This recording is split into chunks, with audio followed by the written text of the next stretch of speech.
McKenzie, space again, gets the pass away for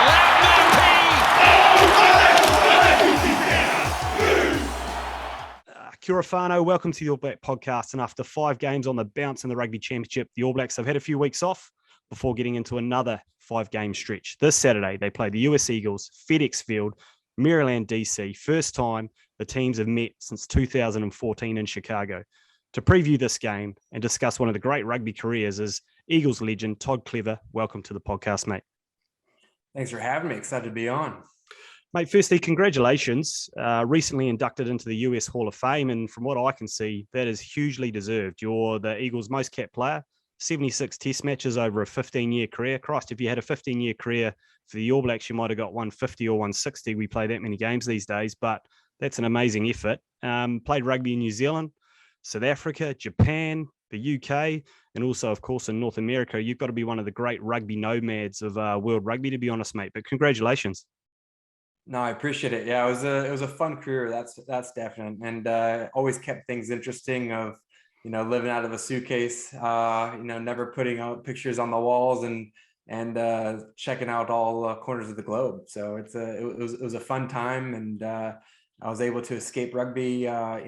Reasonably healthy. So I'm very active now, being able to surf and hike and do all the outdoorsy stuff. So it treated me well. And now I'm able to give back to the sport, which is extremely exciting. Oh, no, it's so well done, mate. But what I do love to see is that you haven't shed your rugby personality. The long hair, the beard, it's still there, even though you're not, running out in between the white lines. You've kept that intact. Yeah, exactly. I mean, I'm still getting a lot of slack from my mom saying, you're not going to get a real job. You got to grow up sometime. You've been playing, you got to look presentable. And, it was great because during quarantine, I just had an excuse of, not going to the hairdresser or shave. But now, things are getting back to normal. I have no excuses. So it's just pure laziness. Mate, I think keep it. I once saw a picture of Sebastian Chabal when he wasn't shaven with long hair. And it just wasn't the same, mate. It just wasn't the same. So I reckon you should hang on to it. But look, first, before we go into the game this weekend between the All Blacks and the US Eagles, you were actually part of the last game that was played back in 2014. 60,000 people at Soldier Field, which is pretty cool. Kieran Reid running out, Sonny Bill Williams, Dan Carter came off the bench. Must have been a pretty amazing experience for you. What do you remember of that fixture now, 7 years ago?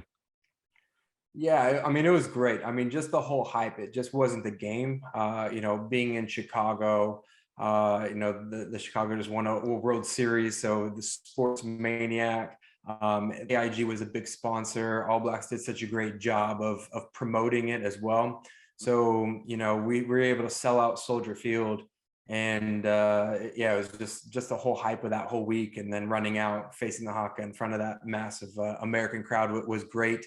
And then, the big names that you mentioned, I played against or with all those guys, in Japan or against Super Rugby or both. So yeah, it was good catching up with everybody, playing against them. And,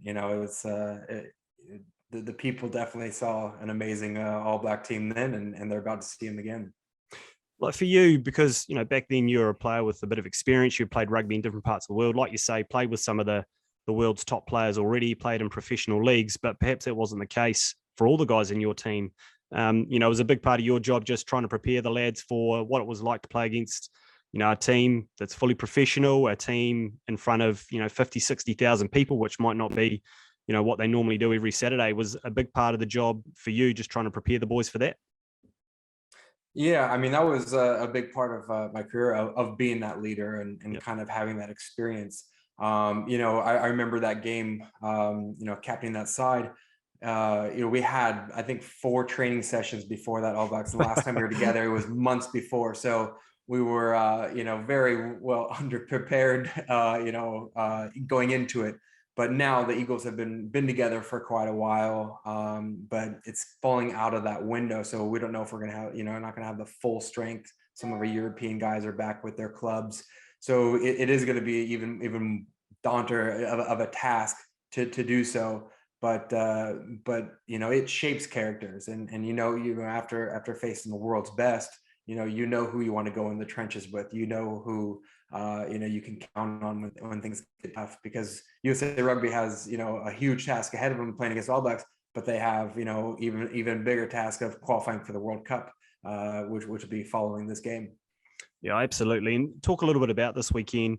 It's for New Zealanders, it's 8 a.m. Sunday morning our time. It's in Maryland, which I think is just south of DC, I understand. Like, whose stadium is this? What, you know, where are we playing this fixture for Kiwis back here who maybe don't know the terrain over there in the States?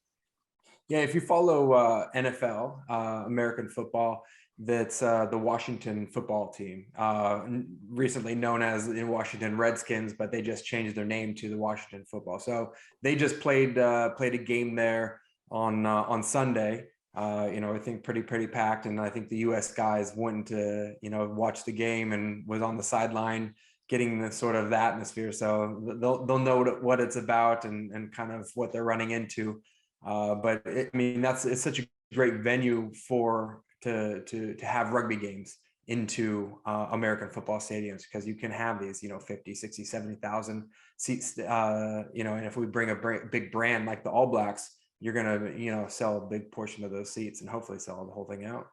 That's awesome. I was going to say, you know, what can we expect? Do we expect a big crowd? And also, like, there's obviously an ever-growing rugby community in the States, which we can talk about, but also, you know, will just sports fans go along for a look at, you know, just to see, like you say, sort of a team in the area there isn't there normally. Like, who do we expect to see on Saturday, and what's kind of the hype and promotion being like your side of the world in the lead up to the game?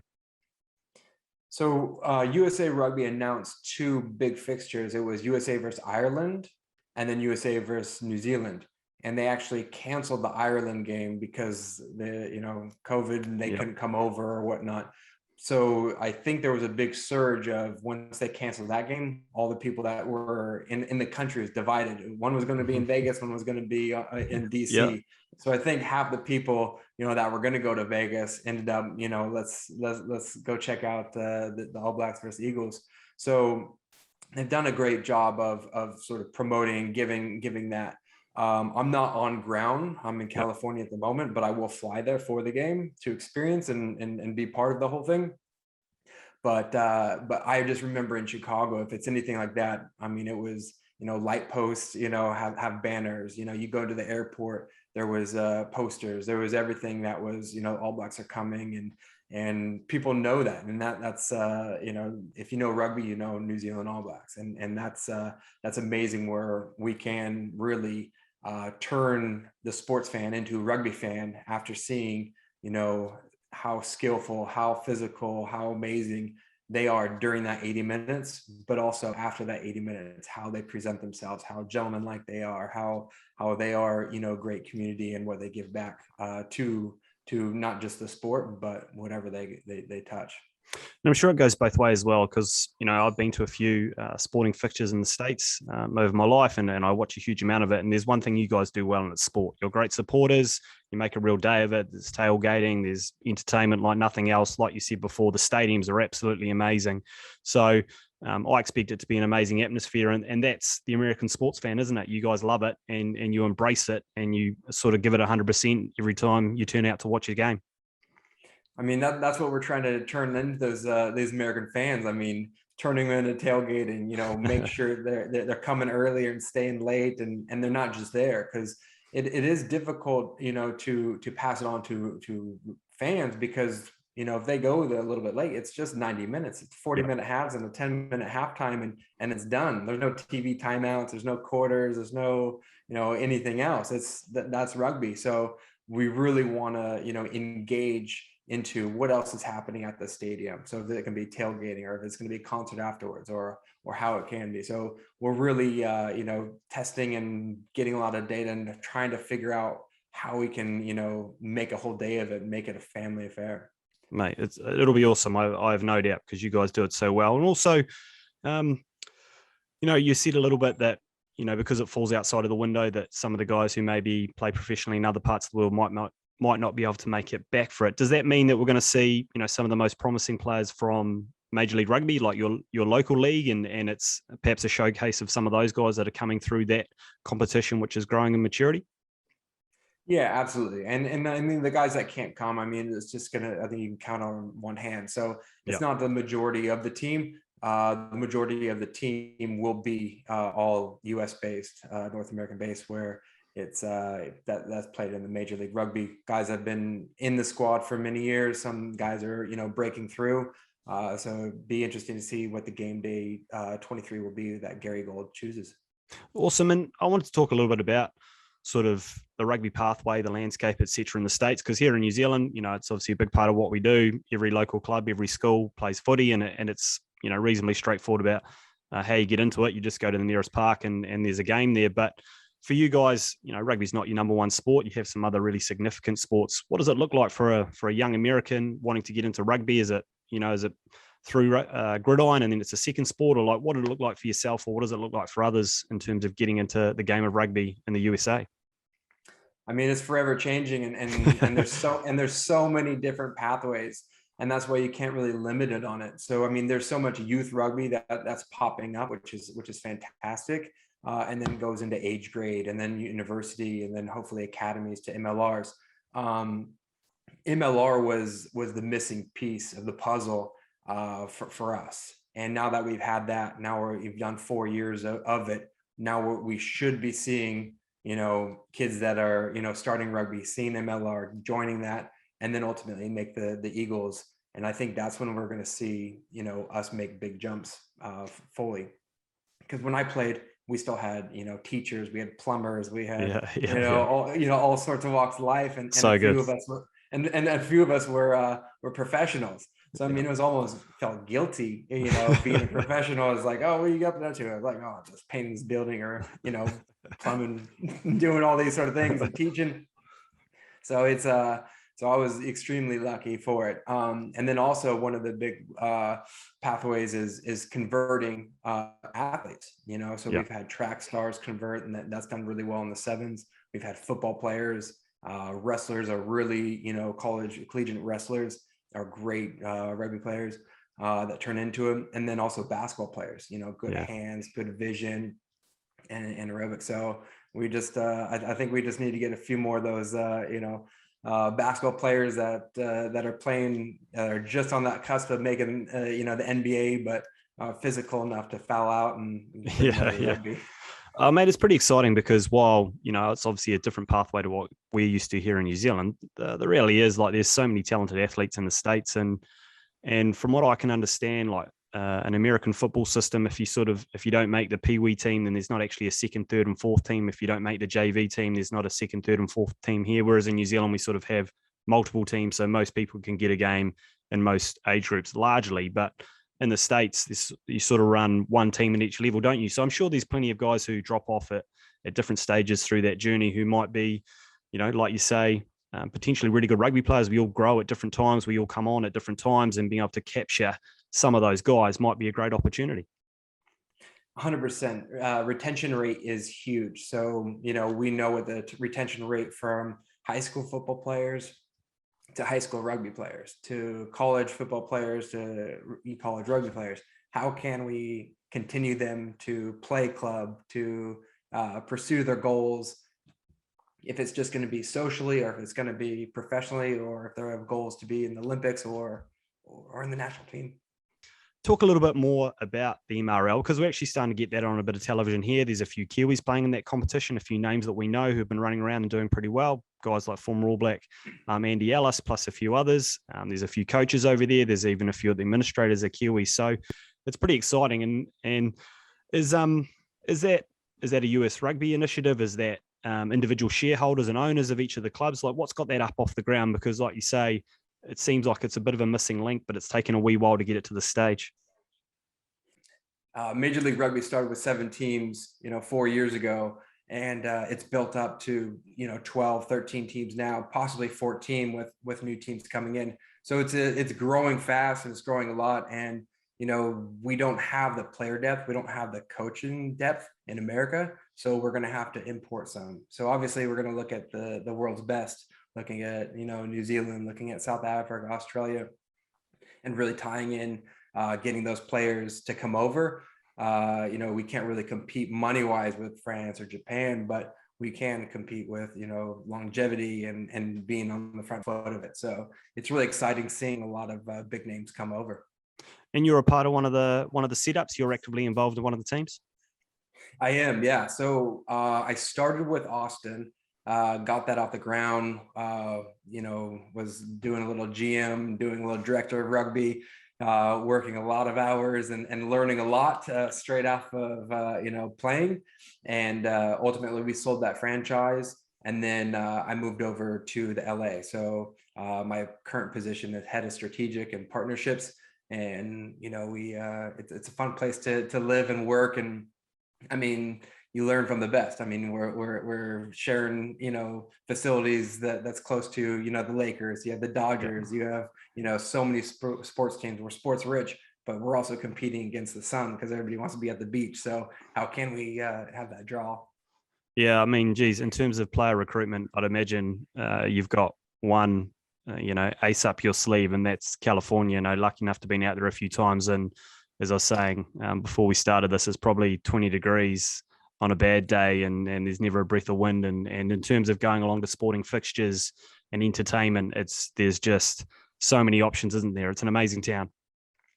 No, it is great, and exactly right. I mean, the Giltinis, the LA MLR team, the culture is fantastic. It's a great group of guys, and we're getting messages from all over the world of top players wanting to be part of it because they see, the magic that's being made, and we ultimately won that championship this inaugural season for being in it.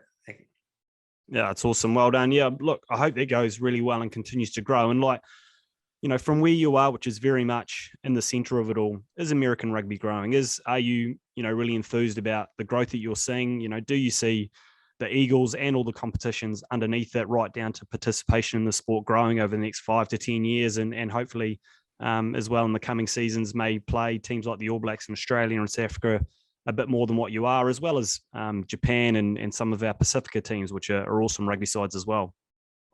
Yeah, I mean, numbers wise, it's growing, and go back to retaining those players. So we want to start them out with flag and start them out barefoot, get them into schools, and then ultimately into university to, find out what their pathway is, and how can we, get as many boys and girls into high performance.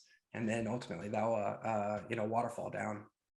Mate, it's awesome to hear that there is some potential growth here, or that it is already growing. It's fantastic. And, no one can sort of speak more about American rugby than yourself. But for you, I'd imagine as a young person, you grow up, you're from California, so you're watching the Lakers and you're watching NFL and you're watching all the traditional sports that we associate America with.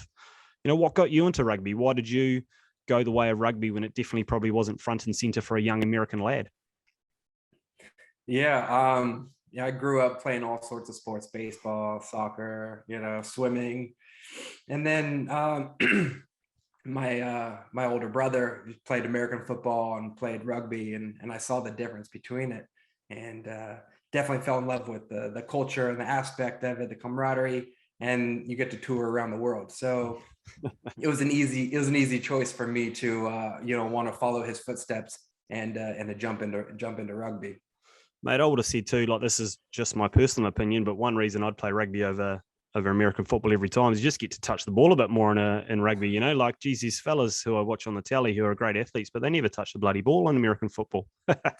It is my favorite thing is whenever you have a crossover athlete and it's a defensive player or a lineman for football, and you teach them skills. Yeah. The first time they touch the ball, they always light up and they smile. And it's like, no, you can't smile all the time. There's like, I just never touch balls. I was like, yeah, score that winning try. It's all you. Yeah, mate. Nah, it's awesome. Is it awesome? There's got to be so many potential athletes out there who are keen to get into it.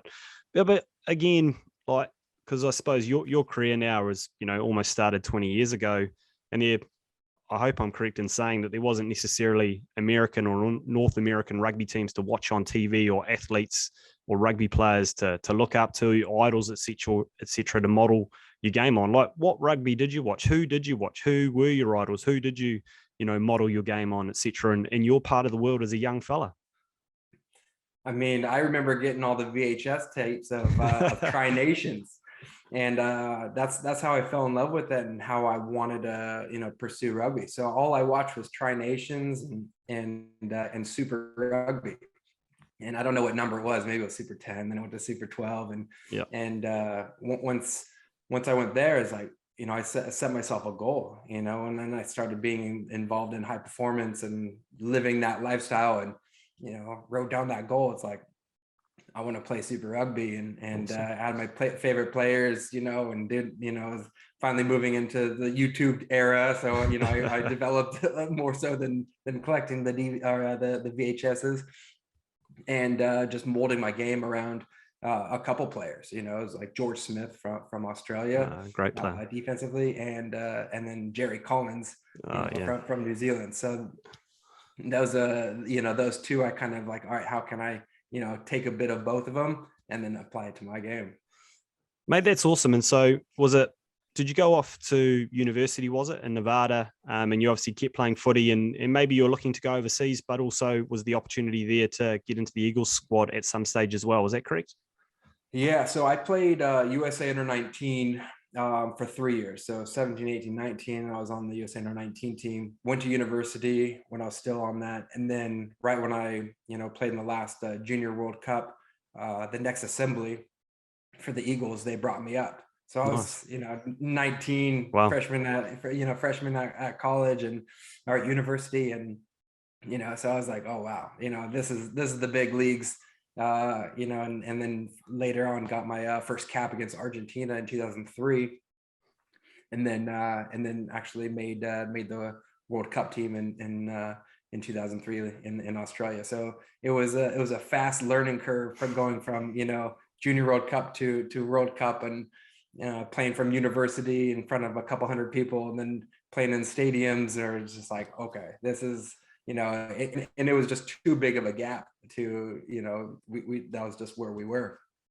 Mate, I wanted to talk a little bit about that, because talk about some of the big stuff first. You're lucky to go to 3 World Cups, but like we talked a little bit about before the All Black game in 2014, and I imagine there was a real mix of professionalism, amateurism, but there must have been a phenomenal culture and camaraderie within the team, because you're coming together on the biggest stage, and you've almost you've got to have each other's back in that type of environment, don't you? And it's different here in New Zealand.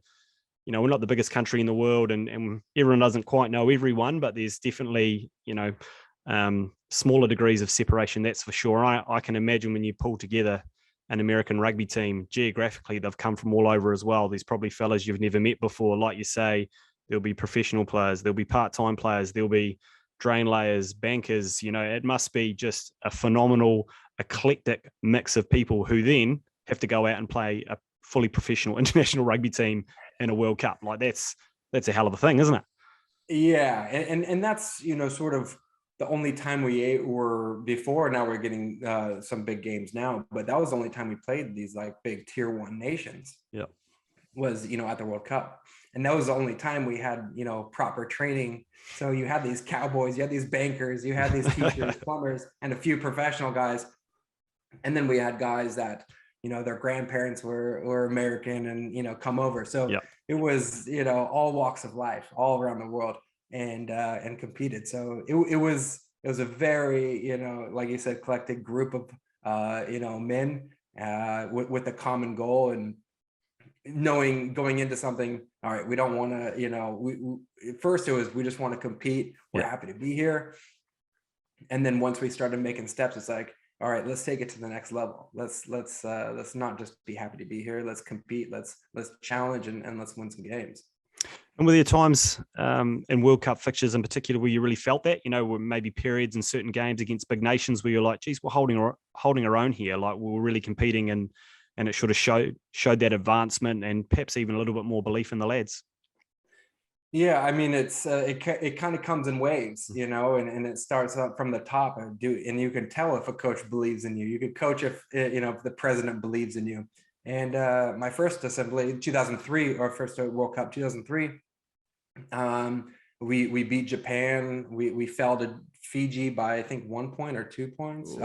So there were some very close games on that one.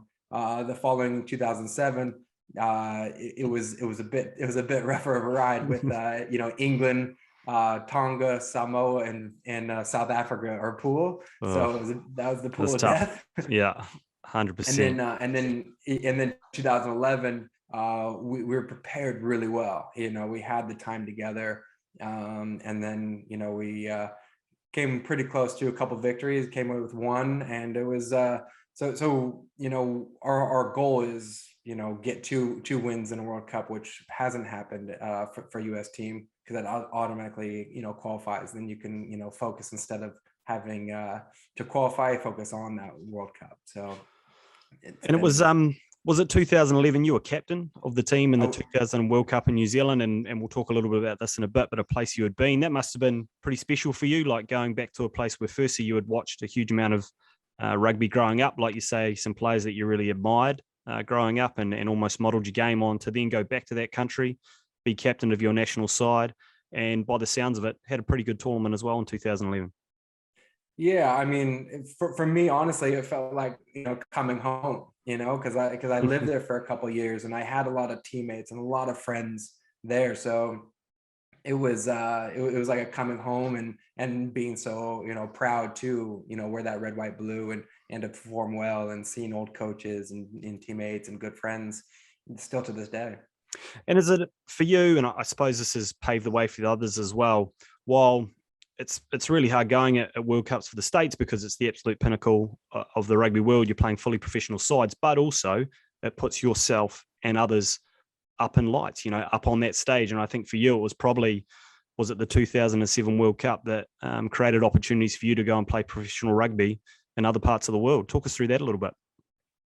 Yeah, like I said, we were very well prepared going into the 2007 with time, and it was just amazing how committed the guys were, stopping, putting their whole lives on hold just so they can prepare for this tournament. And we all, out of our own pockets, lived to train together in Denver, Colorado, in the mountains, and living in dorms, and 6 to a dorm room. It was crazy, but we got so close, and we were really fit, and I was just committed. And our first game was against England, and that was we played, and they're coming off of world champs from 2003 to going in. That was our first game, and it was awesome. We played really well. It was a proud performance that we had. And then for me personally, that was my first start at the World Cup, and then started all the games and had a pretty good tournament. But I think the game against South Africa is really what changed a few of our lives. They ended up winning the World Cup, and we had a great game, scored a couple great tries.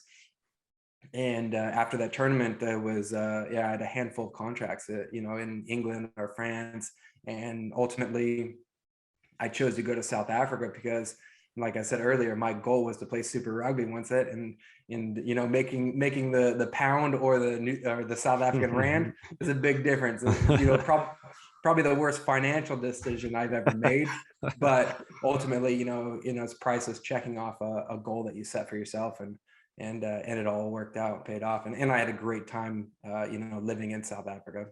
An amazing place. And it was it the Todd Clever intercept that went out wide to, was it your winger in the end, and regularly features on highlights packages for World Cups, one of the great tries against South Africa that probably put a few of the boys on the map. I think it is your winger's probably done the YouTube reels or rounds God knows how many times when he went round Habana to score that try. Exactly. But the person who says it best is probably Brian Habana himself. He knows it, and I think he can only laugh at it because he ended up winning the World Cup, and then I think he scored 2 or 3 tries that game anyway. So yeah. I think he's okay. But look, let's go back to your first overseas rugby experience, and was that in New Zealand in North Harbour? Like, what got you out there? Like, how did you get out to New Zealand, and talk us a little bit about that experience, and even though you didn't end up getting a Super Rugby contract during that period, did it set you up for future experiences? Oh, absolutely. So I was at university. I was on the national team. I made the sevens circuit as well. So I was quite busy. And John McKittrick, he was a coach for Mahurangi and North Harbour sevens, and then he was coaching the USA sevens team. And he invited me. It was just an invite, it was like, cool. I can get you in front of coaches. You can stay at my place for a bit, and see how it kind of goes. So I was like, you know what, this is all I need is a chance to prove myself against the best. And ultimately signing a contract with North Harbour, played a couple seasons of club rugby with Mahrangi, a couple of national sevens tournaments down in Queenstown, which was amazing, and then a few games with Harbour. So it was the learning curve was massive. I loved it, and it definitely shaped me, having mentors like John McKittrick, teach me, how it is, and just how important rugby is, not just, at training or, on the games, but ultimately having it, be part of your DNA. Mate, did you enjoy it? Like, did you enjoy sort of the grassroots side of things as well, the club rugby, which is a big part of New Zealand rugby, a big part of our fabric, and goes through to that NPC level? But did you enjoy the experience? And even though you're a young man and it was early days for you, something you look back on fondly? Yeah, I mean, I think I was 20 or I was 21 when I moved to New Zealand. I mean, when you're 21, you want to be in America, you want to stay at college. So, so putting off my friends and social life to pursue a dream was a big ask for a young guy. But I saw where I wanted to be, and what I learned from the grassroots and club rugby, I take on with every time I coach now, or every time I lead a team, or suggestions, the things that we did and how we bonded, and how prideful we were of wearing the colors and what things stand for. I'll take those things to the grave. Oh, that's it, mate. Because you were at the University of Nevada, which I understand that's Las Vegas, isn't it? Like, as a young fella, that's a hell of a decision, because there's good times to be had there. That's for sure. I'm sure there's some studies to be done as well, but that's a party town, isn't it? Yeah, Reno, and then Vegas, and all in Nevada. It's a bit of a crazy town. Mate, we'll leave those stories for the B side of this one. But there's mate, you spent a huge amount of time, or you basically lived or played out, one of your early rugby dreams or goals was to play in Super Rugby. For the Lions, first American player to play Super Rugby, first American player to score a try in Super Rugby, just an absolute trailblazer, really. How did that opportunity come about? And like you say, maybe not financially the best contract you ever could have taken, but another country that absolutely loves their footy, a great rugby country, and it must have been a great experience. Yeah, I toured South Africa a few times before, so I knew the country, but I was never in Johannesburg.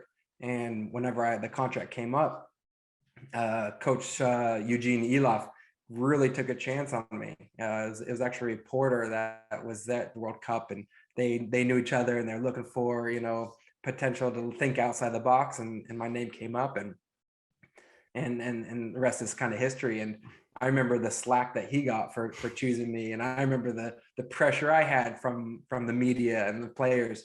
Yeah. And ultimately it worked out, and I mean, just to have Ellis Park, your home stadium, the history from just Nelson a cauldron, Mandela walking out there, and it's just massive. World Cups there. I mean, it was mind blowing. So there's no way I was going to turn that down, and being able to take off that dream and that goal. So it kind of came up after that 2007 World Cup. And it was like you say, maybe there was some trepidation about your selection in the early days. You almost looked South African anyway, mate, with the long hair and the beard and all that sort of carry on. So you probably visually fitted in really, really well. But did you just earn your stripes through playing well? Did you, because they're fantastic people, the South African people. They're great hosts. It's a wonderful place to go and travel, and I'm sure it was to live as well. Once you sort of, put some performances on the paddock and earn your stripes, that noise went away. Yeah, I mean, it was quite loud at the beginning, and I'll tell you a funny story, and I tell it often, is when I signed me and we were at preseason camp, and there was a photo on the cover of the sports section, and it had a picture of me, and it said, "Would China import rice? Why would we import a flanker?" I get it. So I'm just man, I'm really up against it. And I didn't go in there, when everybody was open arms. I mean, everybody was pretty reserved and pretty like, well, what is this guy, doing? Does he belong here? It was very Afrikaans.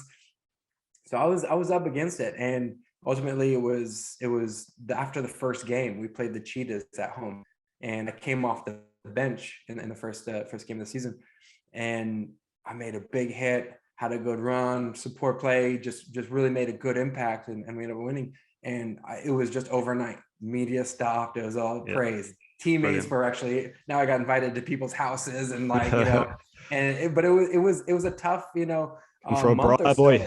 Yeah, exactly. So, I mean, you definitely have to prove yourself and your worth. And I welcome the challenge, and luckily it all paid off.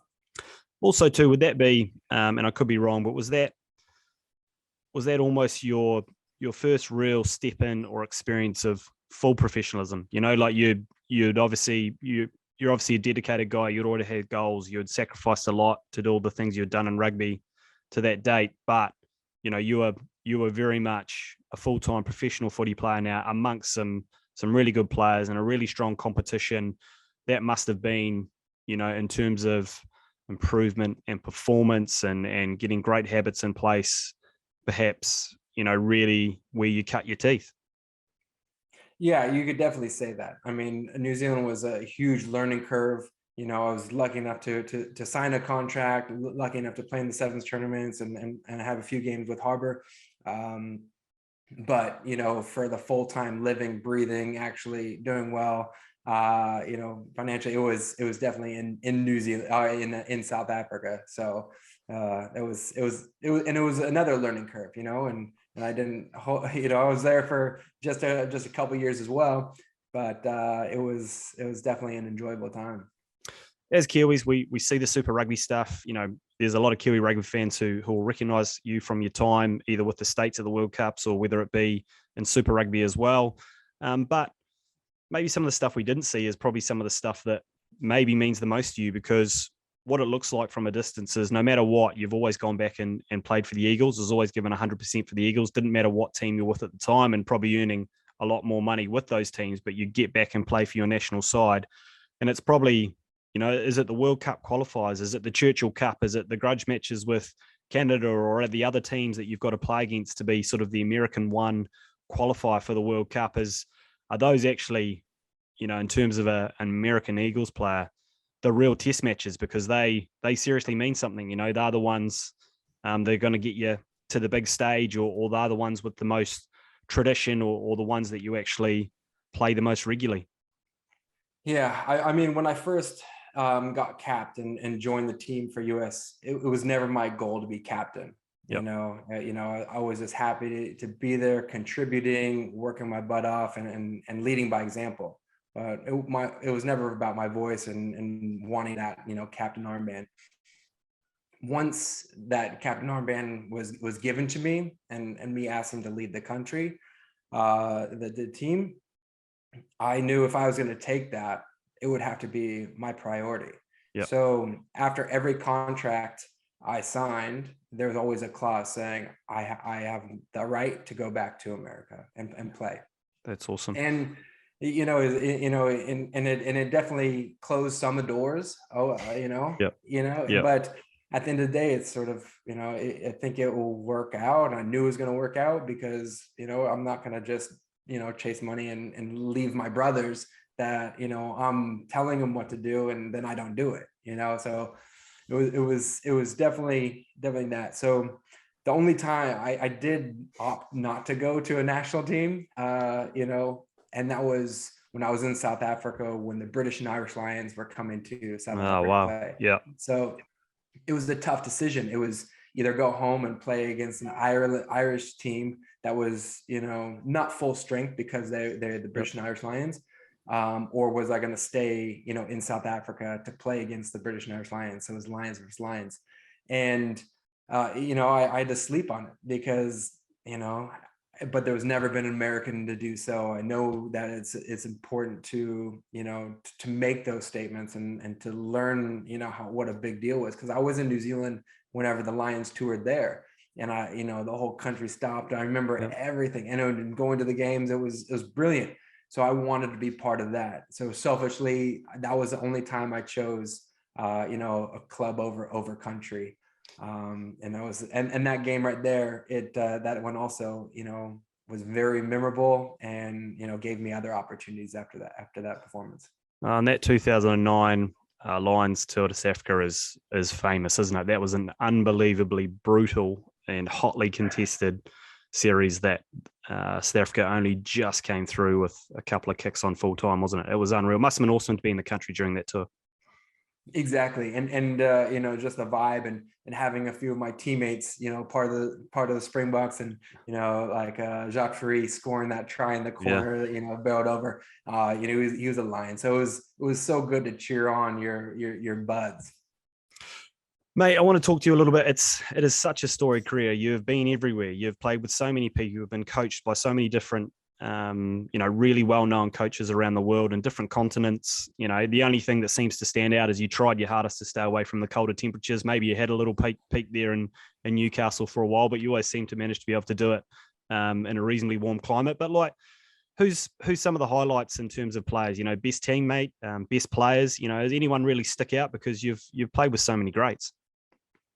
Yeah, I'm very fortunate. And, after my, few seasons in South Africa, I went to Japan, and I was in Japan for 5 years, playing under Eddie Jones and, that character. And, he had his, George Gregan was on the team. And then the year after he left, then George Smith came, someone that I, really looked up to. So having that in that competition was great, because you are a full-time athlete, and a lot is asked on you, but you're able to experience the Japanese culture and get to know some of your good teammates. So there's been so many great teammates along the way. Playing in Hong Kong in the tens, playing Mills Miliaina, classic guy. I mean, there's just so many All Blacks that I've been able to play with through socially, through competitive rugby, and it's just so blessed. So too many to name, that's for sure. Mate, I wanted to finish on one of your passions and one of your projects that you're working on at the moment, the Todd Clever Foundation, which is a big part of what you're up to now that's post-rugby, and you're into some of the administrative side. Tell us a little bit about that, because it sounds like in a country like you're in, it's an awesome endeavor and something that's going to help grow the game, be part of one of the things in the mix to help grow the game in the States. Yeah, I mean, it is my passion. After playing, and even towards the end of my career, I was on the board of directors for USA Rugby. I've done a lot of work for World Rugby. I've done stuff with Olympics, and there's a lot of things going on. But as much as you care, if you're part of a huge organization, sometimes your voice isn't enough, and sometimes your passion just doesn't align. So I created my own foundation, and it's to uplift and unite the rugby community, and giving athletes and coaches and teams opportunities that they couldn't. So all that with proving and passing on the exceptional values of our sport. And that's passion, teamwork, enjoyment, respect, sportsmanship, and discipline. So all those pillars is something that really help out with the crossover athletes, really help out the young, boys and girls and in your city, that they didn't have that before. And it's really changing a lot of boys and girls' lives and turning them into, women and men that they can be proud of, society and everything else. So, I've been given so many, rugby balls to schools. I've been giving jerseys and kit sponsors and grants out. And ultimately I want to give scholarships to people. And those scholarships are going to be overseas once the world, opens up completely back up. And it's going to be where I played. So it's going to be one in New Zealand, one in South Africa, one in Japan, one in England, and then in America to give, because I mean, that's what changed my life, is traveling, living different cultures, understanding, different religions, understanding and eating food and appreciating people, because there's such good people, and especially it's around sport, it's got that power to change. So I'm just so happy and blessed to be in a position to give back to the sport and seeing the direct effect of change. Mate, that's awesome. I hope that goes well. It sounds like you're a big part of growing the game in the US. It sounds like there is some growth too, which is really exciting. I hope that the Eagles are competitive on Saturday, not too competitive, of course, because I want the All Blacks to get up. But I hope it's an awesome occasion. Enjoy it. It's great to see that you're getting out there, and I hope there's a massive crowd. And it's a great atmosphere, and also really looking forward to seeing the growth of the game up your way, because we need we just want the game to grow and be as strong as possible. So I really appreciate all the work you're doing to that. Thank you so much, mate, for giving us your time. I'll let you go back to enjoying, the California climate. I appreciate it. Thanks so much for having me. I'm going to be at that game. So go All Blacks, go Eagles. Hopefully the fans will get their money's worth. I'll be sure to send you some photos behind the scenes and what's personal. So be good. Awesome. Thank you so much, mate. I appreciate it. That's awesome.